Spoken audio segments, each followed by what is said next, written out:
মহেশখালী মাতারবাড়ি গভীর সমুদ্র বন্দর প্রায় সমাপ্ত, চালু করতে আরো 2-1 বছর লাগবে।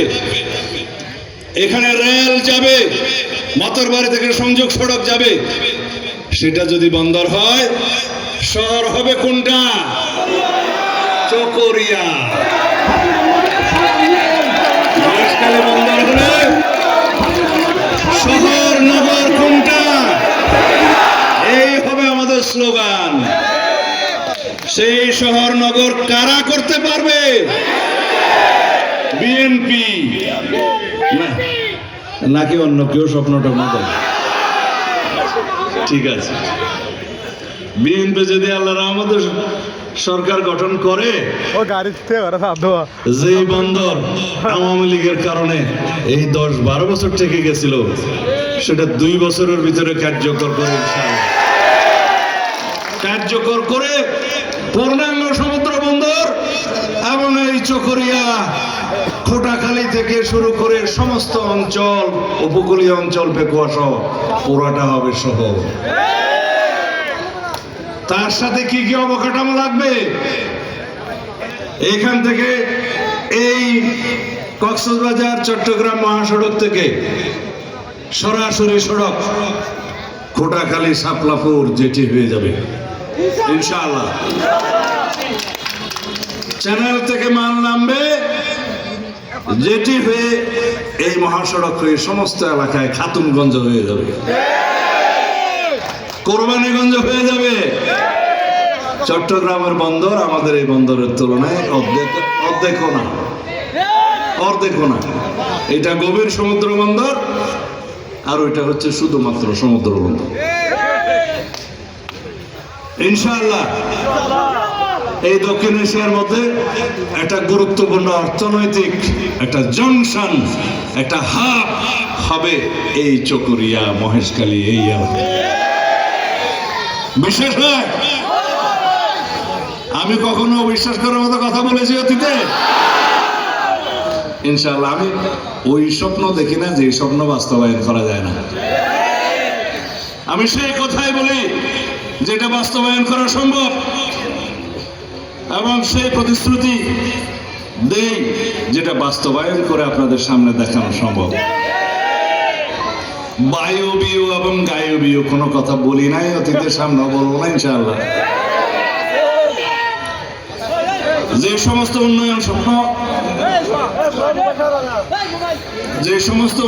স্বপ্ন আমরা আপনাদের সামনে অনেক আগে দেখিয়েছিলাম,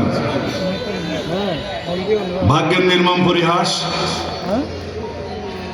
আমরা বাংলাদেশে একটি ফ্যাসিবাদী শাসনের কবলে পড়ার কারণে আমাদের সেই উন্নয়ন স্বপ্ন বাস্তবায়ন করা পুরোপুরি সম্ভব হয় নাই, কিন্তু প্রতিশ্রুতি দিতে পারি, জবান দিতে পারি ইনশাআল্লাহ। মানুষ যেটা বিশ্বাস করে আগামী দিনে বিএনপি সরকার গঠন করবে, মানুষ যেটা বিশ্বাস করে ধারণা করে আল্লাহর রহমতে বিএনপি সরকার গঠন করতে পারবে, অনেক সংখ্যাগরিষ্ঠতা গঠন করবে ইনশাআল্লাহ। তাহলে সরকারটা বানাবে কারা? ইনশাআল্লাহ আমরা। তাহলে সরকারের সমস্ত উন্নয়ন পরিকল্পনা করবে কারা? ইনশাআল্লাহ আমরা। সেখানে কক্সবাজার কয় নম্বরে থাকবে? 1 নাম্বার। ঠিক আছে। এখন আপনারা বলবেন যে আপনি তো দুনিয়াদারের কথা বললেন, কেউ কেউ তো দিনিয়াতের কথা বলে।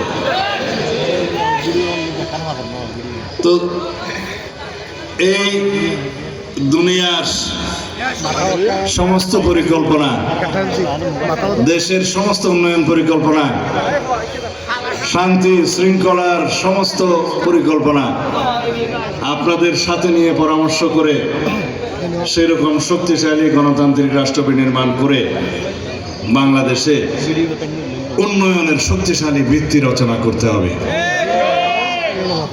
যদি গণতন্ত্র শক্তিশালী না হয় উন্নয়ন টেকসই হয় না, উন্নয়ন হয় না।